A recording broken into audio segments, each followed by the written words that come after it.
Fellowship of the Broken, Making Sense of 12-Step Recovery by Angelo. Chapter 29, Origins of the 12 Steps. 12-step fellowships are not religious in nature. This may seem a surprising statement to those who do not understand. It would be tempting to say that 12-step recovery is secular, but the word secular unfortunately means not religious or spiritual. 12-step recovery is not religious, but it is spiritual.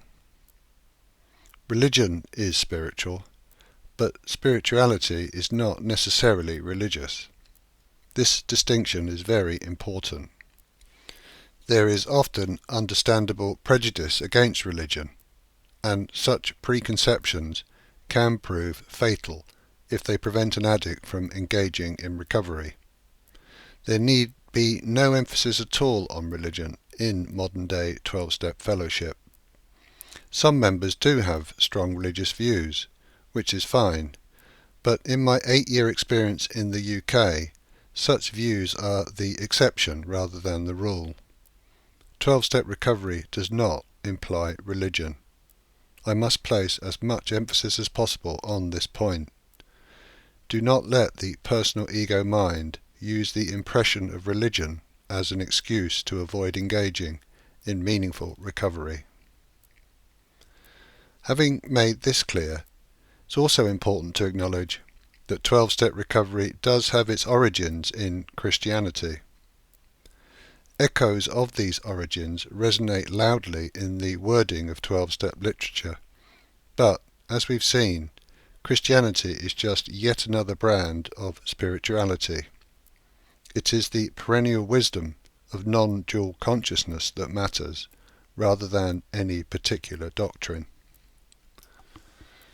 The 12 steps originated from Alcoholics Anonymous, or AA, in the 1930s. The co-founders of AA were Bill Wilson and Bob Smith, who were both alcoholics and who separately became involved with a Christian organisation called the Oxford Group. This was an organisation founded by the American Lutheran minister and Christian missionary Frank Buckman.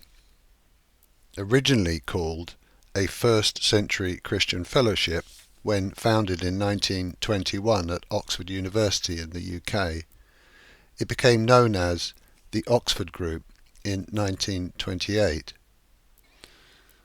By 1938 the name changed again to Moral Rearmament, or MRA, and Buckman continued to head the organisation until his death in 1961. MRA changed its name again in 2001 and became Initiatives of Change. The organisation has centres in numerous countries and continues to this day. Initiatives of Change has spiritual roots but no religious affiliation. The Oxford Group philosophy was based on absolute honesty, absolute purity, absolute unselfishness, and absolute love, known collectively as the Four Absolutes. These were recognized as not attainable, as this would imply 0-100 on our spectrum of balance between human and being. They were used instead as ideals to be worked towards. The spiritual practices advocated by the group were the sharing of shortcomings with a fellow, the surrender of past, present and future life to God, or consciousness, the restitution of harms done to others, and the listening for guidance from God, or consciousness, and then carrying it out. There was also an emphasis on carrying the message of, quote, hope through change, close quote, by sharing experience with others. Well, those who are already familiar with the 12 steps will immediately recognise these practices. Bob Smith first became involved with the Oxford Group in 1933 with his wife Anne, who had attended a lecture by Frank Buckman in Akron, Ohio. They attended meetings on a regular basis, but Bob did not get sober until the 10th of June 1935, shortly after having met Bill Wilson on the 12th of May 1935. Bill Wilson's introduction to the Oxford group was more convoluted. Roland Hazard was a prominent businessman and Rhode Island senator who suffered from alcoholism. In 1926, he placed himself under the care of the Swiss psychologist Carl Jung. After some years of unsuccessful treatment, Hazard was advised in 1931 by Jung that his only hope was a, quote, vital spiritual experience, close quote. Hazard returned to America and began attending Oxford group meetings. Although his sobriety was sporadic, he remained active in the Oxford group, and in the summer of 1934 he carried the message of hope to an acquaintance called Ebby Thatcher, who was holidaying in Vermont at the same time. Thatcher was facing 6 months in prison for shooting pigeons with a shotgun, and Hazard used his influence to have him released into his care. Thatcher sobered up, returned to New York, and was lodged at the Calvary Rescue Mission, which was operated by the Calvary Episcopal Church. The minister at Calvary was Reverend Sam Schumacher, who was also active in the Oxford group. In November 1934, Ebby Thatcher visited his old drinking friend Bill Wilson and talked with him about the Oxford group and his resulting sobriety. Wilson listened but continued to drink. He did, however, visit the Calvary Mission and engage in Oxford group teachings. On 11th of December 1934, Wilson was admitted to Towns Hospital for the 4th time, and it was here, under the influence of the belladonna cure, that he had his spiritual experience. He credited this experience to his heartfelt appeal to God for help, and consequently he became very interested in the Oxford group. Wilson tried to carry the message to other alcoholics, but was not successful. He did, however, stay sober himself. In May 1935, he travelled to Akron on a business trip, and on Sunday 12th of May he met with Bob Smith, having made numerous phone calls the previous evening when feeling vulnerable to a relapse. The connection was made with Smith via Oxford group members. The impact of one alcoholic talking with another was not lost on either of them, and Smith became sober just 4 weeks later. Wilson remained in Akron for 3 months, and the two co-founders began carrying the message of hope to other alcoholics. Wilson finally returned to New York and continued carrying the message. The early approach was a bit evangelical and had limited success.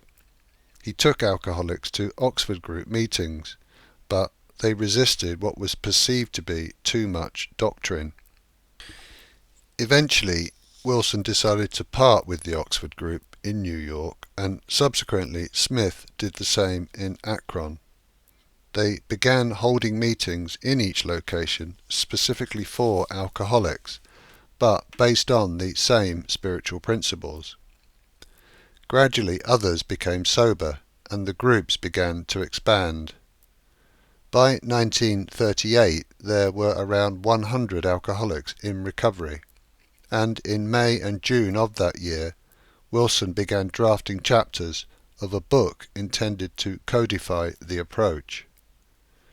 There was fierce debate within the fledgling fellowship as to whether the book should be religious or psychological in nature, and the result of this debate was the inclusion of the very important spiritual phrase, God as we understand him. At this stage, the methodology being used was a 6-step program that Wilson credited mainly to his Oxford Group talk with Ebby Thatcher back in 1934. He also gave credit to William James, who wrote the book Varieties of Religious Experience in 1902, and to his doctor at Towns Hospital, Dr. William Silkworth. The 6 steps were: 1. Admitted hopeless. 2. Got honest with self. 3. Got honest with another. 4. Made amends. 5. Helped others without demands. And 6. Prayed to God as you understand him. One evening in December 1938, at home in his bed, Wilson subsequently expanded this 6-step program to a 12-step program, which was something that had been on his mind for a while. The book gradually came together and comprised a contribution from Dr. Silkworth, 11 chapters drafted by Wilson, and a number of personal stories from members of the Fellowship.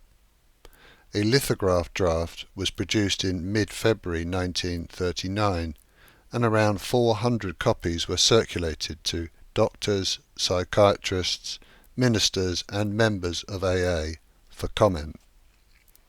A review of the changes made to that first draft provides some fascinating insights. Firstly, the whole tone of the book was changed from directive to descriptive. The words must and should were replaced by suggestions and descriptions of what had worked for others. Secondly, the word we was included in multiple locations, most significantly at the beginning of step 1. Thirdly, the words on our knees were removed from the beginning of step 7, and the words holding nothing back were deleted at the end of the same step. And fourthly, the word conscious was included in step 11, along with the phrase as we understood him. All of these changes, and many others, reflect the fine line between doctrine, which would most likely have been rejected by many alcoholics, and a program of actions and spiritual principles that would have wide appeal.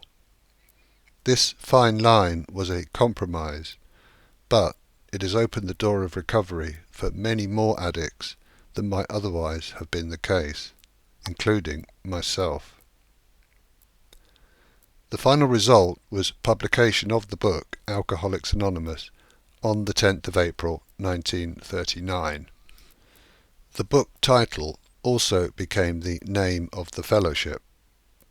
The book became known as the Big Book due to the thickness of the paper used in the original print run.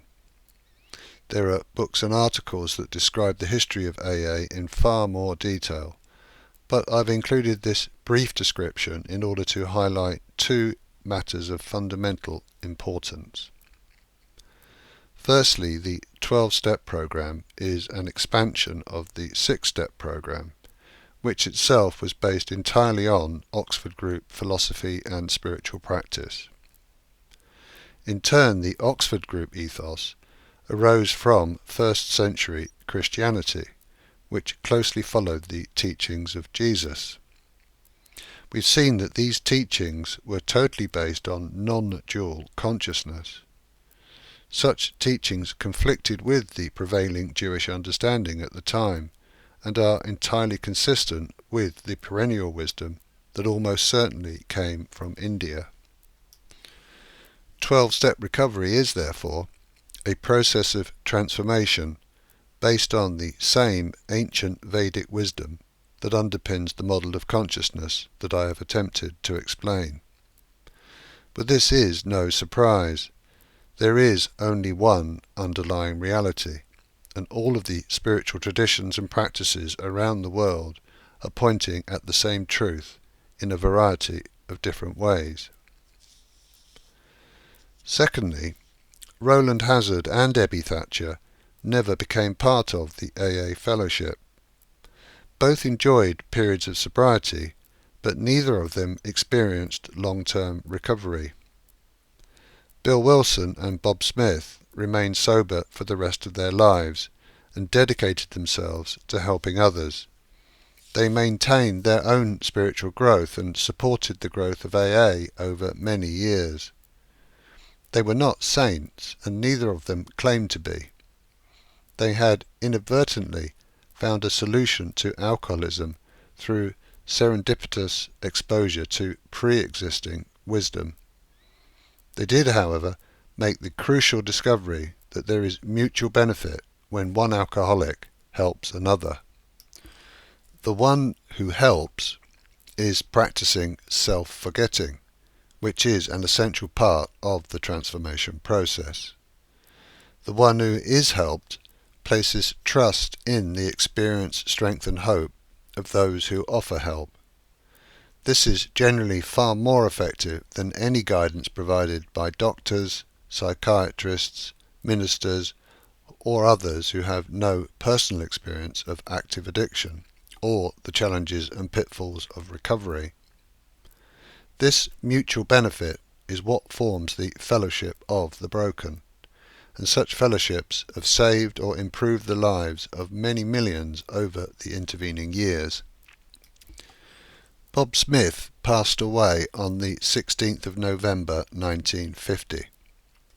As well as carrying the message of recovery to countless others, he is said to have also personally treated over 5,000 alcoholics in his clinic free of charge during his 15 years of sobriety.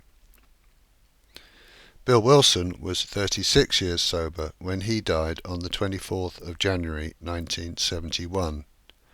He remained active in AA throughout this time and wrote prodigiously. Although Wilson took most of the plaudits for the founding of AA, it was, for me, Bob Smith who epitomized and personified the spiritual principles of humility and altruism.